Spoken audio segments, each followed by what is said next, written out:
आज होती महाशिवरात्री. दक्ष बघा टीका वगैरे लावून मस्त आपला रेडी होता आणि नंतर आम्ही देवपूजा केली आणि तिघांना मिळून आरती केली. आज फराळामध्ये होतं स्वीट पोटॅटो, हे तव्यावर भाजलेले खूप टेस्टी लागतात. त्याच्यानंतर उसळ केली आणि हे आमचं उपवासाचं फक्त एवढंच असते. नंतर दक्ष बघा चेक करत होता आई बाईकवर मागे आहे की नाही. आम्ही गेलो पार्कमध्ये आणि यावेळेस तर पार्कमध्ये पण जायचं नव्हतं, बाहेरच जायचं नव्हतं, पण असं वाटलं की दक्षचा आठवडा हा खूप लांब जातो जर आम्ही सॅटर्डे संडे पण त्याला ॲक्टिव्हिटी आणि बाहेर फिरायला नेलं नाही तर. म्हणून आज आम्ही गेलो आणि बघा त्याचे कारनामे. बाबासोबत असले की तो काहीही करू शकतो. नंतर स्लाईड्स खेळलो, वर चढले.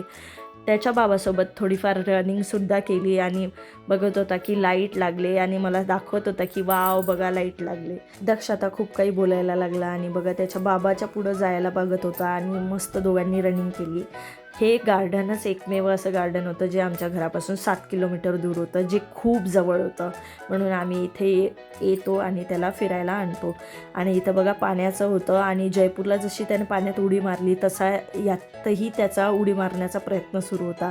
नंतर शांततेत त्याला काकीत घेऊन मस्त पाणी दाखवलं आणि असाच दिवस आमचा संपवला. भेटूया नेक्स्ट व्लॉगमध्ये. तोपर्यंत बाय.